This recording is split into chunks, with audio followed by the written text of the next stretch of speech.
Assalamu alaikum. Dr. Nadia here. I hope all of you are fine. If I am audible to you, please let me know in the chat box. आपको मेरी आवाज़ अच्छे से आ रही है तो please मुझे chat box में बताइए so that we can actually start. Okay. Now we are going to start now uh, from a revised lecture of solving and welding. But before that, I would like to tell you about your performance in your last test. The last test was about casting and metal alloys. It's one of the toughest section of dental materials. I was also worried and I was also expecting कि बहुत ज़्यादा अच्छे results नहीं रहेंगे.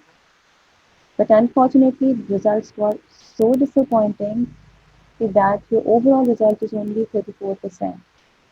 Many students failed in SCQs और ज़्यादा जो mark खाई है बच्चों ने वो एक्चुअली SCQs की वजह से ही खाई है. आपके प्रीवियस टेस्ट में भी मैंने इसी चीज़ को मेंशन किया था कि वैक्सेस और जिप्सम के केस में भी we had an issue with the SCQs. MCQs में you are taking lead now क्योंकि मैंने आपको पूल क्वेश्चंस के बारे में बताया है, बुक्स के बारे में बताया है, थोड़ा सा आपको तरीका भी सिखाया कि MCQs कैसे अटेम्प्ट करना है. अनफॉर्चुनेटली जो स्टूडेंट्स जिन्होंने नया ज्वाइन किया उनका ये लैप्स तो है, लेकिन जो पुराने स्टूडेंट्स हैं जो बिल्कुल फ्रेश स्टूडेंट्स थे जिनकी कोई सप्ली नहीं थी उनकी तरफ से इस तरह की परफॉर्मेंस आना इज अ बिट डिसअपॉइंटिंग. अब इसके साथ ये होगा कि आपके RTs बढ़ जाएंगे और ना सिर्फ ये कि RTs रिविजन टेस्ट पढ़ेंगे बल्कि इसके साथ साथ आपके और सब्जेक्ट्स के टेस्ट भी आना शुरू हो जाएंगे. So you'll feel more bad and more burdened at that time. So I would suggest कि please start paying attention. इस तरह लगा कि बच्चों ने सिर्फ MCQs अटेम्प्ट किए हैं. SQs बहुत सारे बच्चों ने अटेम्प्ट जरूर किए हैं लेकिन बहुत सारे ऐसे बच्चे भी थे जिन्होंने बिल्कुल SQs को खाली छोड़ा. देखिए खाली आप तब छोड़ते हैं जब आपको एक लफ्ज़ भी नहीं आता और आपको एक लफ्ज़ भी तब नहीं आता जबकि आप किताब बिल्कुल नहीं खोलते. Once you are not opening your book, you won't be able to do it. मैंने एक एक चैप्टर नंबर, पेज नंबर, हर चीज़ मेंशन की थी. आपको एक चीज़ मैं और बता दूं कि मैंने अपनी स्लाइड्स में ABA क्लासिफिकेशन को ऐड किया था. देखिए स्लाइड्स को हम रेफरेंस में कभी नहीं लिखते, लेकिन it is always decided and it's always understood कि जब आपको कहा जाता है कि हैंडआउट्स पढ़ने हैं आपने या स्लाइड्स आपने पढ़नी है तो इसका मतलब है कि उसमें से कंटेंट आएगा. मैं आपके रेफरेंस पे नहीं लिख सकती कि आप हैंडआउट्स लिखिए या पीछे की स्लाइड्स को दोबारा देखिए. ठीक है, उसमें एक क्वेश्चन था, there was a question on ADA classification of gold alloys. ठीक है, the question is taken from Phillips. ये पास पेपर्स का क्वेश्चन भी है, मे भी आपको पास पेपर्स में ना नजर आए लेकिन ये आता है, अक्सर इसके बारे में पूछा जाता है.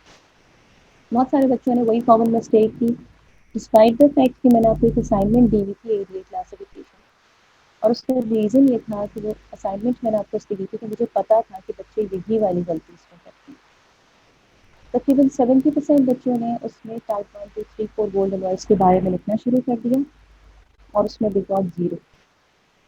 ऑल्दो दे वर राइट, लेकिन वो टाइप्स हैं. ठीक है, वो ADA क्लासिफिकेशन नहीं है. If you open your box, अगर आप सिर्फ चाइना भी देखें तो उसमें जो क्लासिफिकेशन सिस्टम दिया गया है या जो टाइप्स दी गई हैं गोल्ड अलॉयज, उसमें कहीं भी लिखा है कि ये गोल्ड अलॉयज जो है वो ADA क्लासिफाइड है.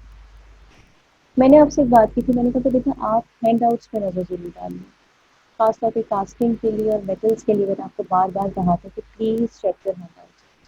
नहीं भी याद होते तो प्लीज़ एक दफ़ा चेक कर लीजिए कि उसमें कुछ ऐसी हेडिंग्स हो सकती हैं या कुछ ऐसे टॉपिक्स हो सकते हैं जो आपने शायद आपको शाहीना में ना नजर आए.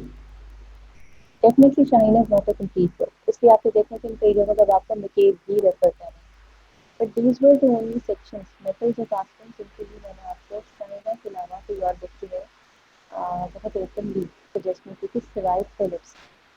क्योंकि फिलिप्स इज द बुक जिसमें आपको कुछ काम की चीज़ें ऐसी नज़र आती हैं जो आपके पास पेपर्स में आती हैं. लेकिन अनफॉर्चुनेटली मैं आपको सिर्फ फिलिप्स इसलिए नहीं कह सकती कि फिलिप्स की बहुत सारी क्लासिफिकेशन सिस्टम्स और दूसरी तरह की टाइप्स जो हैं वो फिलिप्स से मिल सकती हैं. सिर्फ स्टैंडर्डाइज सिस्टम्स पे चलती हैं और इन सिर्फ स्टैंडर्डाइज क्लासिफिकेशन और स्टैंडर्डाइज चीज़ें रह सकती हैं. So this was an issue. Achha, I would like to listen from all of you to what problem the people faced during the test. एसएक्यूज में आपको किस सेक्शन में या किस क्वेश्चन में सबसे ज़्यादा प्रॉब्लम है? एक तो डेफिनेटली कास्टिंग डिफेक्ट्स का क्वेश्चन था, जिसमें it was about incomplete casting and it was about roughness on the surface of casting. इसके अलावा और ऐसी क्या चीज़ थी जिसने आप लोगों को बहुत ज़्यादा जिसके लिए प्रॉब्लम क्रिएट हुई? एंड आई अंडरस्टैंड कि आपको भूलता भी होगा बार बार, but I would like to listen from your side कि आपको किस तरफ से प्रॉब्लम ज़्यादा फेस करना पड़ी। You can tell me about your queries in your chat box. I'm waiting for your response. क्योंकि देखिए जब तक हमारा पिछला सेक्शन क्लियर नहीं है, अगले सेक्शन पे रश करना या बहुत तेज करना इज नॉट बेनिफिट, इसका फ़ायदा नहीं। So class I actually want to listen from your side कि आपको उस दिन कास्टिंग और मेटल्स के टेस्ट के दौरान सबसे ज़्यादा मुश्किल कहाँ पे लगी? क्या आप मुझे ये भी बता सकते हैं कि you felt like you were all right, आपने ठीक लिखा था लेकिन आपको उतने नंबर नहीं मिले? I'm telling you we have submitted the test yesterday in DMA. It was 34% of the result. ठीक है? So please tell me in your chat box कि आपको ओजन कास्टिंग और मेटल्स के टेस्ट में सबसे ज़्यादा प्रॉब्लम कहाँ से हुई? You felt like एमसीक्यूज मुश्किल थे, you felt like एमसीक्यूज मुश्किल थे, you felt like आपने याद किया था मगर आप भूल गए थे, या आपके ख्याल में आपने बिल्कुल ठीक लिखा था लेकिन आपको शायद इस हिसाब से नंबर्स नहीं मिले? डेफिनेटली आपके पास शायद रिजल्ट अभी नहीं आया होगा।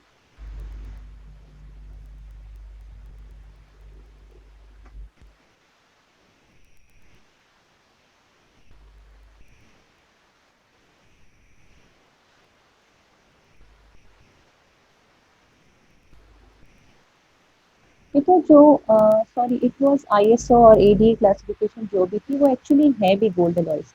अगर आप उसको देखें ना, उसको एक्चुअली नोबल मेटेरियल अलॉयज आपने देखा, उसमें high noble alloys and base metal alloys. हाँ, इसको थोड़ा सा मिसअंडरस्टूड डेफिनेटली आपने किया होगा क्योंकि उसके साथ गोल्ड अलॉयज लिखा हुआ था, लेकिन बहुत सारी जगहों पे क्वेश्चन में बाज़ दफ़ा ये गोल्ड अलॉयज लिखा होता है, गोल्ड मेटल्स या नोबल मेटल्स लिखा होता है, बाज़ दफ़ा कास्टिंग अलॉयज लिखा होता है। तो इसलिए आपको याद होगा कि 3 हफ्ते पहले जो आपका लेक्चर हुआ था उसमें बार-बार आपको एडीए क्लासिफिकेशन का ज़िक्र कर रही थी, बिकॉज़ आई न्यू कि बच्चे ये वाली मिस्टेक करते हैं। अब मैंने आपको बताया था कि उसमें चाहे आप पूरा सफ़ा भर दें, आपका जवाब दुरुस्त भी होगा, लेकिन वो चूँकि उस क्वेश्चन की कैटेगरी में नहीं आता जो हमने माँगा है, you will get 0 in that. हाँ, वो ऑलमोस्ट सब बच्चों का तकरीबन गलत है। कुछ बच्चों ने ठीक भी लिखा लेकिन इससे बहुत कम बच्चे। जी, एनीवन एल्स? अब आवाज़ आ रही है आपको? Can you hear me please? Can you hear me? Okay. जी, आई टोल्ड यू कि बेटा ये क्वेश्चन बाज़ दफ़ा आता है कि एडीए क्लासिफिकेशन लिखें नोबल मेटल की, बाज़ दफ़ा क्वेश्चन लिखा होता है कि एडीए क्लासिफिकेशन लिखें गोल्ड अलॉयज की, और बाज़ दफ़ा क्वेश्चन लिखा होता है कि एडीए क्लासिफिकेशन लिखें dental casting alloys. Excuse me. अब चूँकि पहली 2 क्लासिफिकेशन नोबल मेटल्स के बारे में है, तो हम इसको ये भी कह सकते हैं कि नोबल मेटल्स के बारे में ये क्लासिफिकेशन है, और आखिरी क्लासिफिकेशन यानी थर्ड जो है वो बेस मेटल्स के बारे में, तो हम ये भी कह सकते हैं। लेकिन इस तरह की चीज़ों में मैं फिर इसलिए आपसे कहती हूँ कि please pay attention to the lectures. I know चीज़ें भूल जाती हैं, लेकिन आपको याद होगा कि मैंने स्पेसिफिकली ईद से पहले आपको एक एडीए क्लासिफिकेशन की उस वक्त एक असाइनमेंट दी। उसका मकसद यही था, बिकॉज आई न्यू कि आप लोगों ने ये मिस्टेक कर। It's been so many years कि I am teaching this subject, तो आई नो कि बच्चे कहाँ गलती करते हैं, और ये वो कॉमन मिस्टेक्स हैं जो तकरीबन हर बैच करता है, चाहे वो किसी भी कॉलेज का। This was the reason, and yes सीरत इज़ राइट कि बहुत सारे बच्चों का जो क्वेश्चन गलत है, दे हैव लॉस्ट मार्क्स, उनके वहाँ नंबर्स नहीं आए, तो दे गॉट ज़ीरो। तो तकरीबन 2 नंबर का सवाल था। दूसरा क्वेश्चन था कि पार्शियल डेंचर के लिए कौन से अलॉयज इस्तेमाल होते हैं, तो उसके लिए टाइप 4 गोल्ड ये तकरीबन हर बच्चे ने सही लिखा। बहुत कोई 2-4 बच्चे होंगे जिन्होंने नहीं लिखा, उसमें तो मैंने सबको 0.5 दिया। लेकिन ये दूसरा क्वेश्चन था विच वाज अबाउट क्लासिफिकेशन, उसमें they did not get full marks. ठीक है, उसमें फिर सारे बच्चों को 0 मिला जिन्होंने टाइप्स लिखी है 1 2 3 4।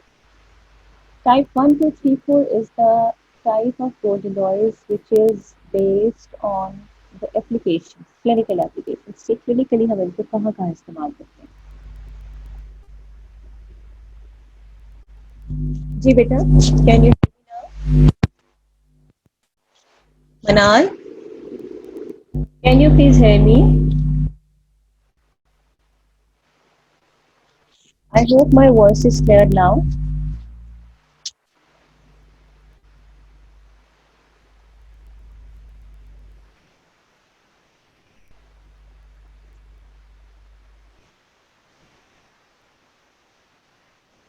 ओके,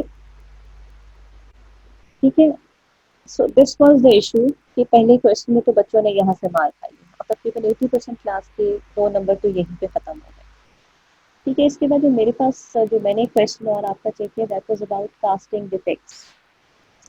ठीक है, कास्टिंग डिफेक्ट्स में बच्चों ने बहुत सारी चीज़ें ठीक भी लिखी हैं, लेकिन एक उसमें एक बहुत बड़ी गलती ये थी कि बच्चों ने इनकम्प्लीट कास्टिंग और roughness on the surface of casting को मिक्स कर दिया। ठीक है, इनकम्प्लीट कास्टिंग अगर आप वैसे सोचें, अगर हम सिंपल रीजंस की बात करें तो वो अमूमन इस वजह से होती है कि या तो आपका एलॉय जो है वो फुली मेल्टेड नहीं था। अमूमन एलॉय को 200 डिग्री सेंटीग्रेड ज़्यादा मेल्ट किया जाता है। अगर उसका मेल्टिंग टेम्परेचर 400 डिग्री सेंटीग्रेड है सपोज, उसको 600 डिग्री सेंटीग्रेड पे मेल्ट किया जाता है, ताकि जब उसको पोर किया जाए थ्रू द स्क्रू तो उस दौरान उसका वो टेम्परेचर मेंटेन रहे। ठीक है, क्योंकि वो डालते डालते एलॉय जो है वो सॉलिडिफाई होना शुरू हो जाता है। अगर एलॉय आधा सॉलिडिफाई होगा तो डेफिनेटली वो बीच में क्लॉग हो जाएगा। ये कैसी मिसाल है कि आप स्ट्रॉ से एक मोल्टन मटेरियल डाल रहे हैं और वो बीच में फ्रीज होना शुरू हो जाता है, ठंडा होना शुरू हो जाता है, तो definitely it will block the way, वहाँ से मटेरियल मजीद आगे नहीं जाएगा। तो आपका वो जो क्राउन था जो पूरा बन रहा था उस मोल्टन मेटल की वजह से, डेफिनेटली उसकी इनकम्प्लीट कास्टिंग हुई। दूसरा रीज़न ये होता है कि आपने कम एलॉय इस्तेमाल किया, ज़्यादा था मतलब कम इस्तेमाल किया, कम डाला उसके अंदर से। Definitely the example is like if you have a glass और ग्लास की बॉटम पे आपके पास एक मोल्ड पड़ा है दांत की शेप का। ठीक है, उसकी कुछ स्पेसिफिक डेप्थ है, कुछ स्पेसिफिक विड्थ है, कुछ स्पेसिफिक हाइट है। आप स्ट्रॉ से उस मोल्ड के अंदर मटेरियल डालने की कोशिश कर रहे हैं। ठीक है, लेकिन अभी वो पूरी तरह भरा भी नहीं है और आपका मटेरियल स्टॉप हो गया, तो डेफिनेटली वो मोल्ड जो है उसमें पूरा मटेरियल नहीं भरेगा। और पूरा नहीं भरेगा तो आपको पूरी जो कास्टिंग है, पूरा जो आपको स्ट्रक्चर चाहिए वो नहीं मिलेगा। ठीक है, ये दो बेसिक बेसिक से इसके रीजन थे। इसके अलावा तीन चार रीजन इसमें और भी थे, लेकिन I actually want you people to study casting defects. I am giving you an assignment, Umaid and Seerat, tell me about your convenience कि आप मुझे ये असाइनमेंट कब सबमिट करा सकते हैं। चाहे आप इसके लिए 10 दिन मुझसे ले लें, लेकिन मुझे उस दिन टाइम पे सबकी असाइनमेंट चाहिए। इसमें आपने मुझे बताना है कास्टिंग डिफेक्ट्स के बारे में। जी हेलो, जी मनाल, Fatima, Zahid, Manal, Umaid, Seerat, can you listen me, can you hear me? Sorry, am I audible to all of you? अच्छा, कम आती है। अच्छा, अब ठीक आ रही है? मैं जब माइक बिल्कुल अपने मुंह के पास रखती हूँ तो फिर मुझे आवाज़, मुझे लगता है आप लोगों को ठीक आती है। माइक थोड़ा सा दूर जाता है तो लगता है आपकी आवाज़ जो है वो डिस्टर्ब आपको आती है। ठीक है, आई आई गॉट इट नाउ। ठीक है, अच्छा, आई am giving you the time, you have 10 days from now onwards. आप मुझे अपनी चॉइस से बता दें। उमैद और Seerat please talk to the whole class, coordinate करें। मुझे कास्टिंग डिफेक्ट्स पे असाइनमेंट चाहिए, मगर उसमें मुझे फ़िलहाल इन्हीं दो सवालों पर चाहिए। एक तो इनकम्प्लीट कास्टिंग पे, और दूसरे मुझे चाहिए कि causes of roughness in a casting. सारी क्लासेस को लिखेगी और लिख के आपने मुझे देना है बेटा, टाइप करके नहीं देना। ठीक है,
So now we are back on the track now. Can you hear me, all of you?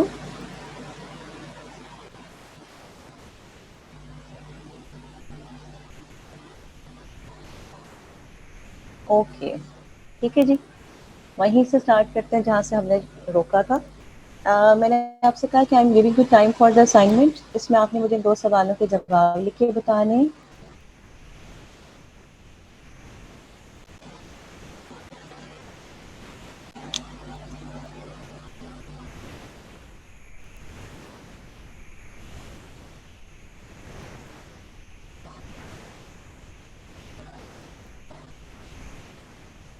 ठीक है जी, you will tell me about the 2 questions, जिसमें एक तो roughness on the area and secondly it will be about the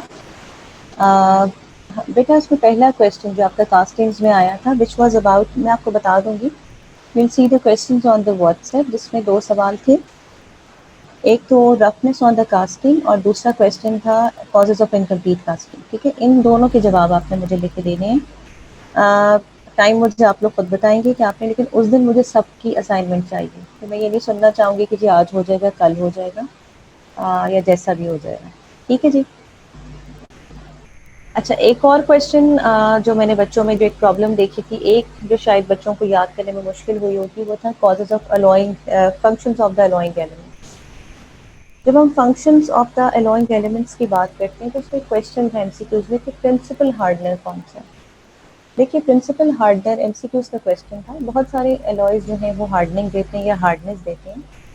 जो principal hardener है वो copper है। प्रिंसिपल हार्डनर का मतलब ये होता है कि मैक्सिमम हार्डनेस जो एलॉय दे रहा है।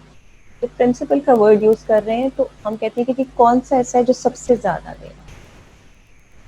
इसको देखने की और लिखने की जरूरत होती है। ठीक है, तो principal hardener is actually copper. You are right Roshan, it's copper. ठीक है, जहाँ 5 या 6 अलॉयज हों, डिफरेंट अलॉयज हों, तो फिर अगर हम प्रिंसिपल की बात करें तो वो चीज़ होती है जो लीड कर रही है सबको। और लीड वो चीज़ करती है जो सबसे ज़्यादा हार्डनिंग इफेक्ट देती है। ठीक है, सो दैट इज कॉपर। ठीक है जी। वी हैव, हाँ, even in amalgam copper is the hardener. Copper give the hardness values. ठीक है, and copper is the hardener in amalgam. अच्छा जी। uh, इसके अलावा कोई और क्वेश्चन जो आप मुझसे पूछना चाहते हो regarding casting and metals and alloys? आपका टेस्ट तो हो चुका हुआ है, लेकिन आपको जहाँ जहाँ प्रॉब्लम आई है वो उसके बारे में मुझे बताइए। I am sparing my time on reinforcement of casting and metals because we are left with only 2 chapters. एक हमारा सिर्फ इम्प्लांट्स रह गया और एक हमारा सिर्फ सिरेमिक्स रह गया। इसके बाद हमारा करिकुलम खत्म हो जाएगा।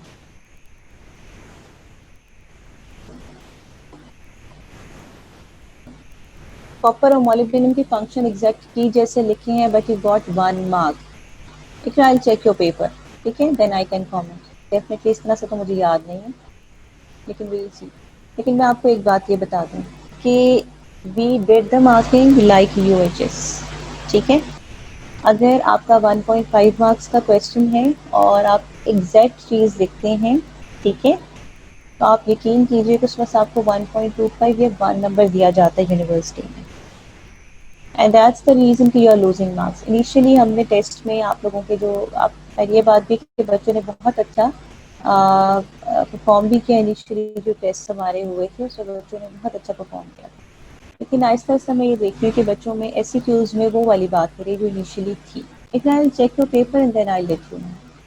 ठीक है, लेकिन मैं आपको ये बता दूं कि हमारा जो चेकिंग क्राइटेरिया है इट्स एग्जैक्टली लाइक यूएचएस। ठीक है, की में हम जो चीज़ें लिखते हैं ना, तो आप ये समझ लीजिए कि हम कोई 3-4 किताबों की चीज़ें नहीं लिख सकते। बाज़ दफ़ा यूएचएस में ये भी होता है कि की गलत बनी होती है, उन्होंने 10 लाइनें लिखी होती है, उसमें सिर्फ 4 लाइन्स काम की होती हैं। तो हम वहाँ पे ये भी कंसिडरेशन बच्चों के लिए शो करते हैं कि अगर उन्होंने कुछ पार्ट भी लिख दिया तो we'll give you the marks. ठीक है, तो ये प्रोज एंड कॉन्स दोनों हैं इस टेक्निक की, और अमूमन हर सब्जेक्ट में मार्किंग ऐसी ही की जाती है। ठीक है जी, any other question you would like to ask? मैं आपको ये बता दूं कि मैंने इसमें रॉट अलॉयज ऐड नहीं थे। स्टेनलेस स्टील, फेराइट वगैरह वो इसमें एडेड नहीं थे। ठीक है, रॉट अलॉयज जो हैं वो आपके नेक्स्ट टेस्ट के लिए रखे गए हैं, जिसमें इन्वेस्टमेंट्स है, रॉट अलॉयज है और डायरेक्ट फिलिंग गोल्ड है। ठीक है जी। हाँ, I think direct filling gold मैंने नेक्स्ट में ही रखा है। आई लेट यू नो, मैं इसका देख लूँगी करिकुलम, जो मैं थोड़ा सा भूल भी रही हूँ। एनीवेज डॉट एंड लॉइज इसमें एडेड नहीं थे, और उसका रीज़न ये था कि आपको ओवर बर्डन ना किया जाए, आपका बर्डन थोड़ा सा कम हो जाए। क्योंकि आई न्यू कि इसमें मेटल्स भी थे, मेटल्स भी दो तरह के थे, नोबल मेटल्स और बेस मेटल्स, और साथ साथ आपके पास कास्टिंग प्रोसीजर भी था। ठीक है, आई वुड सजेस्ट कि कास्टिंग और मेटल्स एंड अलॉयज के लिए इसकी रीइंफोर्समेंट का तरीका ये है कि जब आपका आरटी लगे ना, तो आप सबसे पहले तो अपनी स्लाइड्स पढ़ें और फिर किताब खोलें। स्लाइड्स पढ़ के किताब खोलने से ये होगा कि आपको बहुत वो सारी चीज़ें भी क्लियर हो जाएंगी, आपको उन हेडिंग्स का पता चल जाएगा जो प्रॉब्ली आपकी बुक में मिसिंग है। देखिए, कोई एक किताब ऐसी नहीं है जिसमें आपको हर चीज़ या हर टॉपिक मिल सके। So this is the reason कि इसमें थोड़ी सी बच्चों को कन्फ्यूजन भी आती है, और वो बाज़ दफ़ा ये भी कन्फ्यूज़ होते हैं कि जी हमें वहाँ एक नंबर मिला। ठीक है, but I am telling you कि अगर आपका 1.25 या 1.5 मार्क्स का क्वेश्चन है, तो यू विल गेट 1 मार्क। ये क्राइटेरिया है यूनिवर्सिटी का, हमें ऐसे ही चलना पड़ता है। थोड़ा बहुत हम कर लेते हैं, लेकिन ये है कि इससे ज़्यादा नहीं किया जा सकता। अच्छा जी, yesterday you read about solving with doctor मैविश। सोल्विंग के बारे में अगर आपको कुछ पता है तो मुझे बताइए इन the chat box, what is solving? आपके ख्याल में ये क्या प्रोसीजर है, सोल्विंग जो है? I am waiting for your response in the chat box.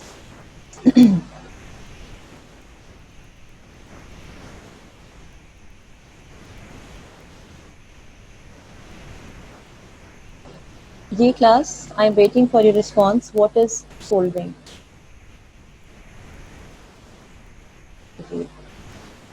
It's a metal joining procedure. ठीक है, soldering is a metal joining procedure. अभी आपने इससे पहले कास्टिंग के बारे में पढ़ा था। कास्टिंग भी एक मेटल रिलेटेड प्रोसीजर है। ठीक है, एक मेटल रिलेटेड प्रोसीजर है, और सोल्विंग जो है वो दो मेटल्स के जॉइन करने को कहा जाता है। ठीक है जी, सोल्विंग का मतलब ये होता है कि आप दो मेटल्स को जॉइन करते हैं, उनके दरमियान में एक फिलर मेटल को मेल्ट करके डालते हैं। तो the process is called soldering. And what is the temperature which is used for soldering? किसी को याद है? The temperature for a solder must be below 450 degree centigrade. Very true. ठीक है, जो वेल्डिंग है, वेल्डिंग इज अ टर्म जिसमें कि हम जो टेम्परेचर यूज करते हैं, it is above 450 degree centigrade, but for soldering it is below 450 degree centigrade. ठीक है जी, आपने कल पढ़ा कि जी व्हाट इज सोल्डरिंग, और साथ में फिर आपने ये पढ़ा होगा कि हम फिर रिपीट कर लेते हैं। मैं रिवीजन थोड़ी समराइज इसलिए कर रही हूँ कि हम पहले कास्टिंग्स की बात कर रहे थे, मेटल्स की बात कर रहे थे। वी हैव एम्पल टाइम, और हमारे पास हमारा कोर्स अगले 8-10 दिन में ख़त्म हो जाएगा, तो इसलिए ये कि I am going a bit slow. तो soldering is a process of building up of a localised area of joint. एक जॉइंट बनाते हैं दो मेटल्स के दरमियान, और उसके दरमियान में फिलर मेटल को फ्लो कराते हैं। ठीक है, जो टेम्परेचर होता है पूरी सोल्डरिंग असेंबली का, it is below 450 degree centigrade. But for welding, welding is also process, उसमें ज्वाइनिंग की जाती है दो मेटल्स की, but the temperature is above 450 degree centigrade. Soldering एक ऐसी टर्म है जो डेंटिस्ट्री में ज़्यादा इस्तेमाल होती है, और वेल्डिंग कम होती है, क्योंकि अबव 450 डिग्री सेंटीग्रेड कम अलॉयज के लिए इस्तेमाल किया जाता है। आपने पढ़ा होगा कि gold bridge work was introduced by Romans in Etruria. Romans में और या ग्रीक्स में ये कल्चर बहुत ज़्यादा था कि वो गोल्ड की वायर्स लगाते थे, वो दांतों को रिप्लेस करते थे। एक इजिप्शियन एरा में बहुत काम हुआ, और एक रोमन एरा में बहुत काम हुआ। सोल्डरिंग हमेशा जब भी की जाती, दो मेटल्स को इकट्ठा रखा जाता, उनके दरमियान एक फिलिंग मेटल को एडजस्ट किया जाता, तो उसके ऊपर एक सोल्डरिंग टॉर्च लगाई जाती। It is called a blow torch. ये देखिए, it is a filler metal. ठीक है, और ये जो है ये इन दोनों मेटल्स को ज्वाइन कर रहा है। ठीक है, ये सारे जितने भी आपको नजर आ रहे हैं, ये एक ब्रिज लगा हुआ है। ठीक है, ये एक ब्रिज लगा हुआ है। Can anyone tell me what is a bridge? गौर से तस्वीर को देखिए, फिर मुझे बताइए।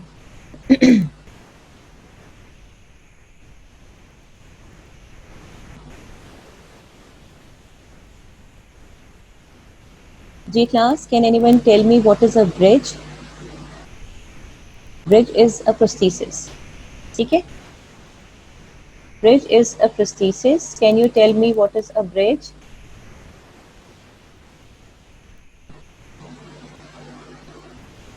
Class, can you hear me? Am I audible to all of you?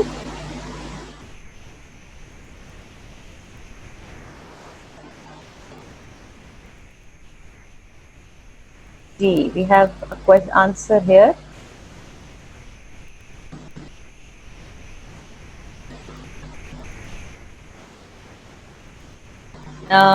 Very nice.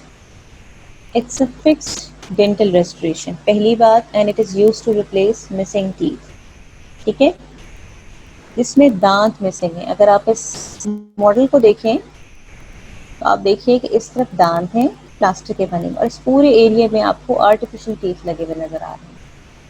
ठीक है, this is called a porcelain fused to metal bridge. ऊपर पोर्सिन है, ये वाइट कलर की जो लगी हुई है, यानी सामने से जो लेबल एस्पेक्ट से जो नजर आएगा वो वाइट है दांत के रंग का और अंदर की तरफ मेटल लगा हुआ है. This is called porcelain fused to metal bridge.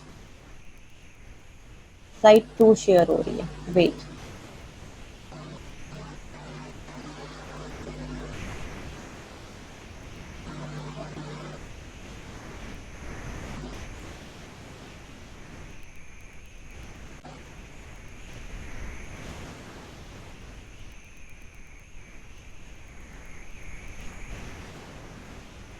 Ji, can you see now?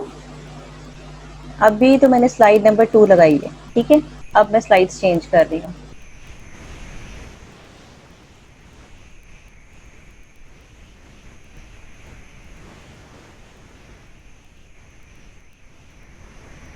अब आपको नजर आ रही है?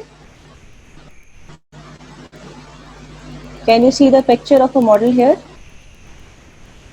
जी class, can you please see the picture of a model in front of you? No. Let me check again.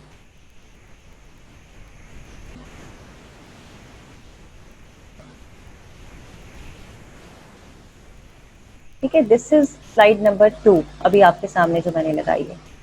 ठीक है जी. Now I am going to next slide.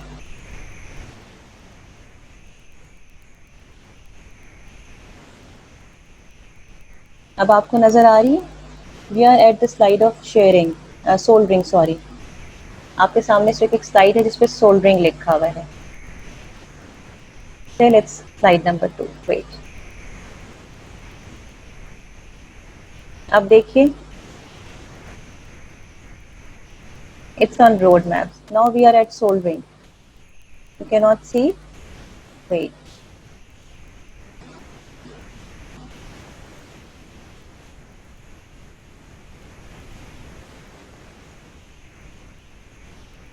Wait.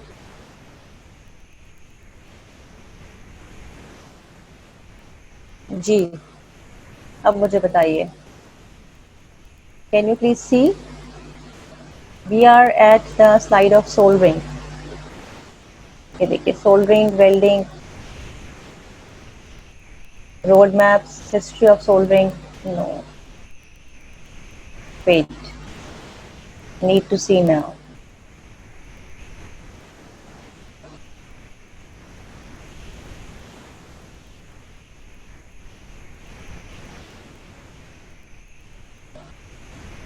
Ji.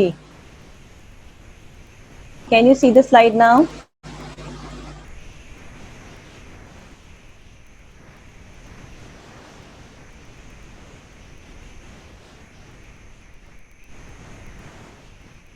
Welding की स्लाइड है इस वक्त आपके सामने.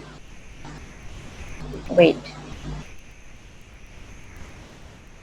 ये देखिए, दिस वाज रोड मैप्स. ठीक है जी, अब मैं आगे जा रही हूँ. मुझे बताइए. It's welding now. Can you see? It's welding. अच्छा, wait. Let me talk to the technical support.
जी बेटा।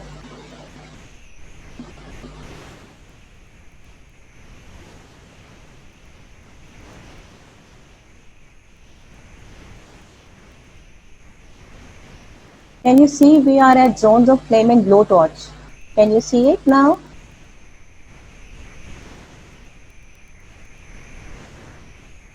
Yes.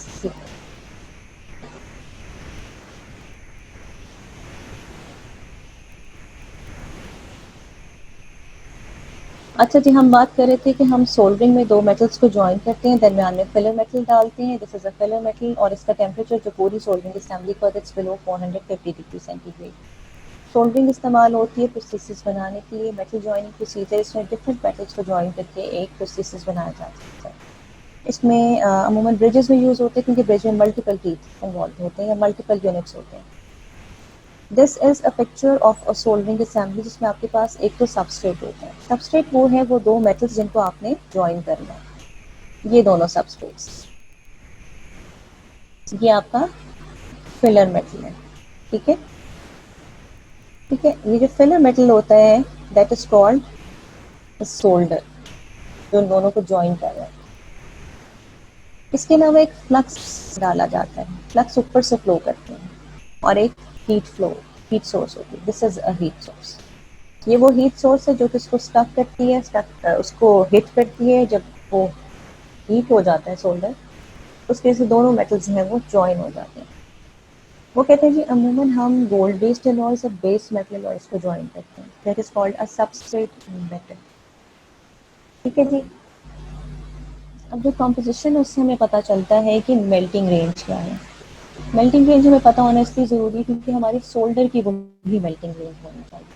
ठीक है, गोल्ड की melting range base metal alloy से थोड़ी कम होती है। ठीक है, और बेस मेटल एलॉयज की मेल्टिंग रेंज थोड़ी ज़्यादा होती है। Second thing is oxide formation. ठीक है, दूसरी बात ये है कि बेस मेटल एलॉयज में ऑक्साइड्स ज़्यादा बनते हैं क्योंकि बेस मेटल एलॉयज का टेम्परेचर ज़्यादा होता है। ठीक है, जो नोबल मेटल एलॉयज हैं उनका टेम्परेचर कम होता है और उनमें ऑक्साइड्स कम बनते हैं। इसी तरह जो गोल्ड एलॉयज हैं क्योंकि उनका टेम्परेचर कम होता है तो वो कहते हैं कि जो सोल्डर जो है वो गोल्ड एलॉयज को बहुत अच्छा क्लोज कॉन्टैक्ट में ले लेता है। Where in base metal alloys एक ऑक्साइड फिल्म बन जाती है। Because of that oxide film wettability जो है दोनों सोल्डर्स की या दोनों मेटल्स की वो इतनी अच्छी नहीं होती। इसका एग्जाम्पल ऐसे कि इन दोनों के दरमियान अगर एक ऑक्साइड लेयर आ जाए, क्योंकि दोनों अगर बेस मेटल्स हों तो डेफिनेटली दोनों इंटीमेट कॉन्टैक्ट में नहीं आ सकेंगे, इनके दरमियान थोड़ा सा गैप आ जाएगा। This is called wettability. Flux is a material that dissolves the surface oxides. Flux इन अनवांटेड या अननेसेसरी सरफेस ऑक्साइड्स को ख़त्म करता है। इस वजह से दोनों जो सोल्डर्स एक दूसरे के करीब आ जाते हैं and once they are in close contact with each other तो दोनों मेटल्स जो है वो जॉइन हो जाते हैं। फ्लक्सेस अमूमन जो है दे आर ऑफ बोरेक्स और पोटेशियम फ्लोराइड। ठीक है जी। बोरेक्स फ्लक्स जो है इसकी अगर हम कॉम्पोजिशन देखें तो it has borax glass which is about 55%। वो कॉपर ऑक्साइड्स को ख़त्म करता है। Copper has a very hard oxide, तो बोरेक्स भी जो है वो बहुत पोटेंट और बड़ा स्ट्रॉन्ग किस्म का फ्लक्स है। तो वो बोरेक्स जो है वो कॉपर ऑक्साइड्स को ख़त्म करने के लिए इस्तेमाल होता है। उसके अलावा एक बोरिक एसिड है। बोरिक एसिड को बोरेट भी कहा जाता है। ये भी जो है ये एक्चुअली फ्लक्स को फैलने में मदद देता है। यानी अगर फ्लक्स लगा दिया गया है, सपोज इस एरिया में फ्लक्स लगा दिया गया है तो वो फ्लक्स ज़्यादा एरिया तक फ्लो करेगा and it's because of borate और बोरिक एसिड। ठीक है जी। फिर जो फ्लक्स हम इस्तेमाल करते हैं वो में जो और कंपोनेंट है दैट इज सिलिका। सिलिका जो है वो फ्लक्स को अपनी पोजीशन पे रहने में मदद देता है। वरना होता है कि अगर सिलिका ना हो तो जैसे ही टॉर्च लगाएंगे आपका मटेरियल मेल्ट होकर नीचे गिर जाएगा। It's because of silica it will retain its position, वो जिस जगह पे होगा वहीं मौजूद रहेगा। दूसरी टाइप के जो फ्लक्सेस हमारे पास है वो है फ्लोराइड फ्लक्सेस। फ्लोराइड फ्लक्सेस में तीन चार चीज़ें होती हैं। तो उनमें पहले तो फ्लोराइड्स होते हैं, पोटेशियम्स और अदर फ्लोराइड। पोटेशियम फ्लोराइड होता है, इसके अलावा अदर फ्लोराइड्स होते हैं। फ्लोराइड्स फ्लो करने में मदद होते हैं। जिसके बाद बोरिक ऑक्साइड है, बोरिक्स ग्लास है। बोरिक्स ग्लास का भी वही काम है कि ये कॉपर को ख़त्म करता है, कॉपर ऑक्साइड्स को। और जो बोरिक एसिड है वो फ्लो को इम्प्रूव करता है। देन वी हैव पोटेशियम और सोडियम कार्बोनेट, ठीक है, which is about 8 to 10%। Carbonates जो है वो अब्रेजिव्स हैं, ये वाइट कलर के लोग देते हैं, ठीक है, ये वाइट लुक्स के लिए इस्तेमाल होते हैं। इसका ये भी रीज़न होता है इसको डालने का कि फ्लक्स की शक्ल, उसका कलर आपको नज़र आता है।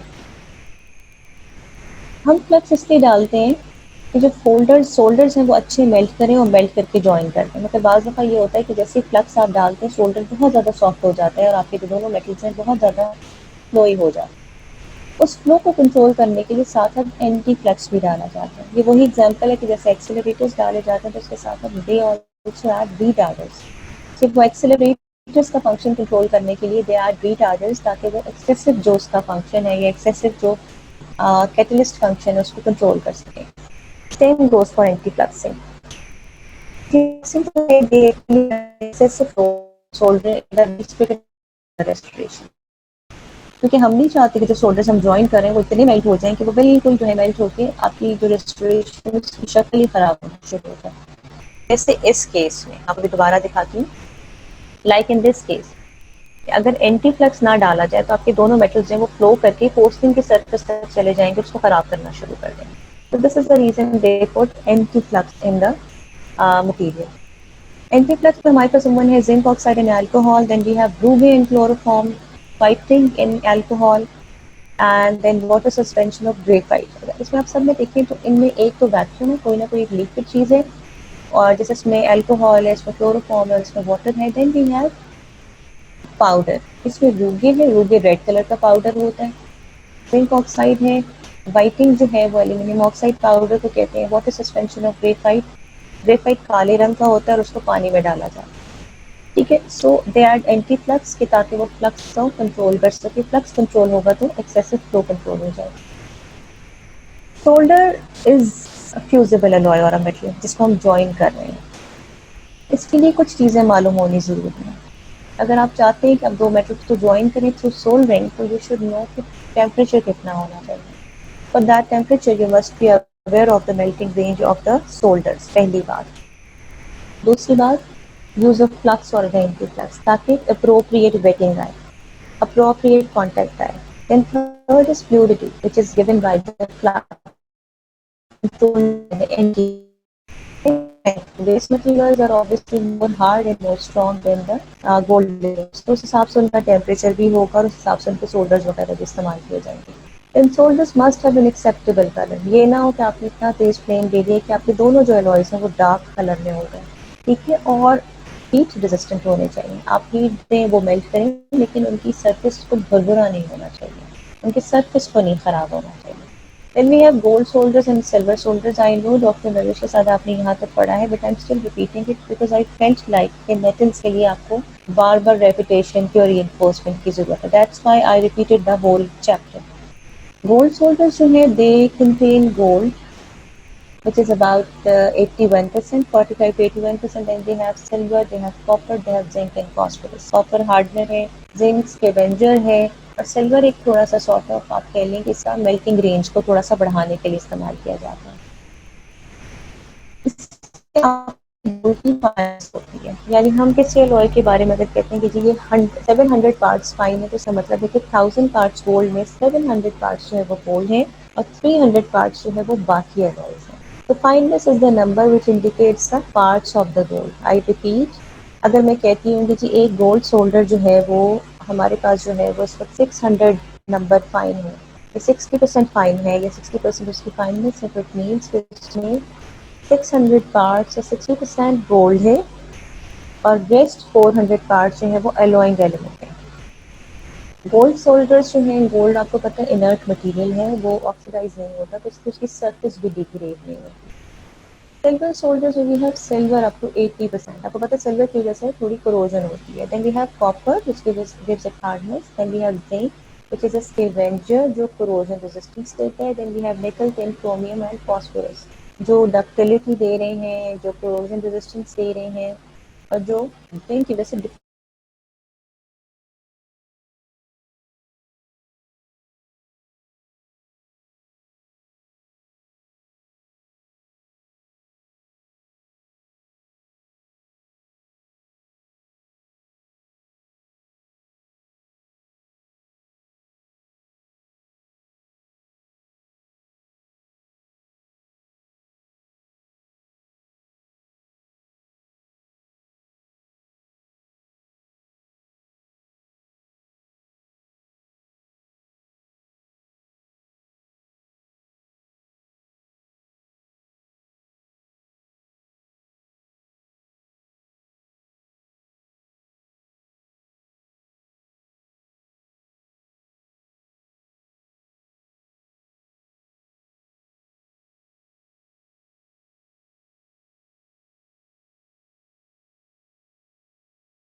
जी, now we have silver shoulders.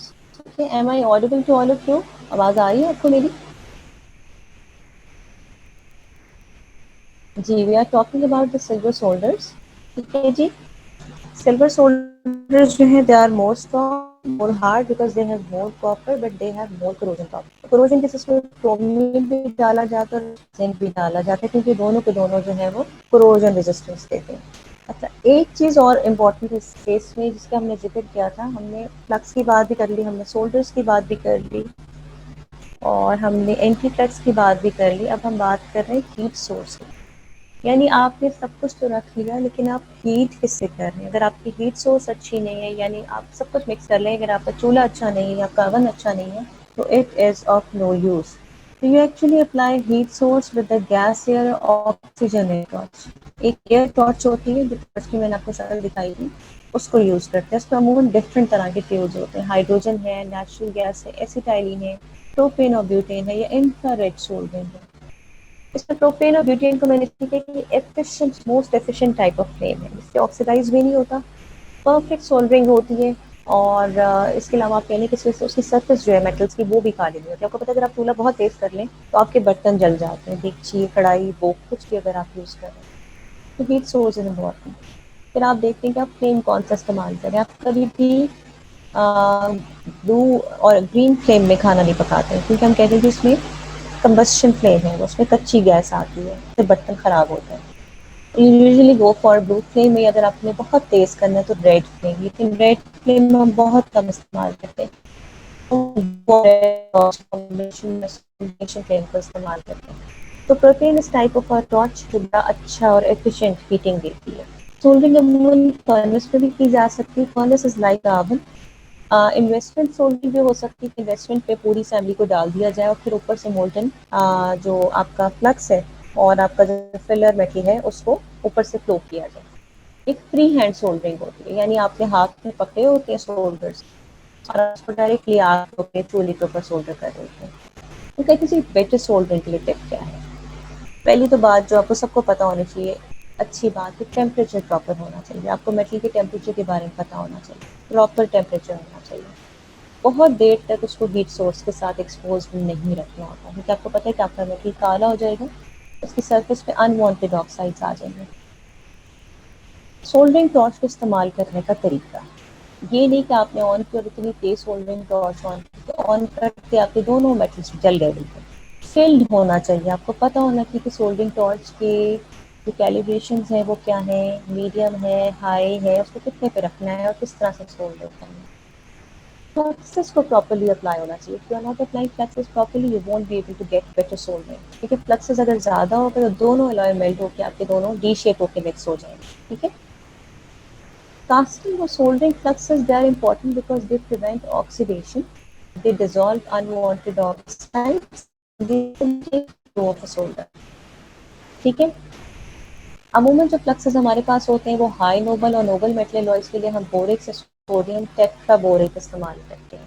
इसके अलावा हमारे पास लिक्विड फ्लक्स होता है जो हम ऑर्थोडोंटिक सोल्डरिंग और ब्रिज वर्क में इस्तेमाल करते हैं। अगर आपके किसी का ऑर्थोडोंटिक ट्रीटमेंट हुआ तो आपको पता है वायर लगाते हैं, जो टेढ़े दांत है, जो दांत आगे हैं, उनको पीछे करने के लिए इस्तेमाल होता है। उस वायर के एंड पे दो अटैचमेंट्स लगे होते हैं, उन अटैचमेंट्स को उस वायर के साथ सोल्डरिंग के थ्रू अटैच किया जाता है, उसमें भी लिक्विड फ्लक्स होते हैं। इसके अलावा हमारे पास पेस्ट फ्लक्स होते हैं। ठीक है कि पेस्ट फ्लक्स जो हैं वो लार्ज बल्क के लिए इस्तेमाल होते हैं। ठीक है जी। पेस्ट फ्लक्स जो है वो लार्ज बल्क के लिए इस्तेमाल होते हैं। लिक्विड फ्लक्स जो होते हैं वो छोटी सोल्डर्स के लिए इस्तेमाल होते हैं कि बहुत थोड़े से मेटल्स उनको ज्वाइन करना तो आप लिक्विड फ्लक्स इस्तेमाल करेंगे। लेकिन अगर कहीं then we have powder fluxes जो रिड्यूसिंग फ्लक्सेस होते हैं, जो ऑक्सीडेशन को प्रिवेंट करते हैं। ऑक्सीडेशन प्रिवेंट करने के दो फायदे हैं, एक तो कोरोजन नहीं होगी, दूसरा आपकी अलॉय की जो सरफेस है वो भुरभुरी नहीं होगी। ठीक है, उसको उसको ठीक होना बहुत ज़रूरी है। क्रोमियम कंटेनिंग जो एलॉयज हमारे पास आते हैं जिसको कोई हम बेस मेटल एलॉयज कहते हैं, आप ये देख लीजिए कि नोबल मेटल एलॉयज के लिए हम तीन तरह के फ्लक्स इस्तेमाल करते हैं, पाउडर, लिक्विड और पेस्ट। जो बेस मेटल एलॉयज उसके लिए हम पोटेशियम क्लोराइड या फ्लोराइड रिलीजिंग फ्लक्स इस्तेमाल करते हैं। बोरिक एसिड के साथ इसको मिक्स किया जाता है क्योंकि ये हार्ड होते हैं तो उनको ज़्यादा हाई फ्लक्स चाहिए होता है, इनका मेल्टिंग टेम्परेचर भी बहुत ज़्यादा हाई होता है। So this was all about the soldering and welding. I hope things are all clear. We are going to start with our next chapter on Saturday, inshallah.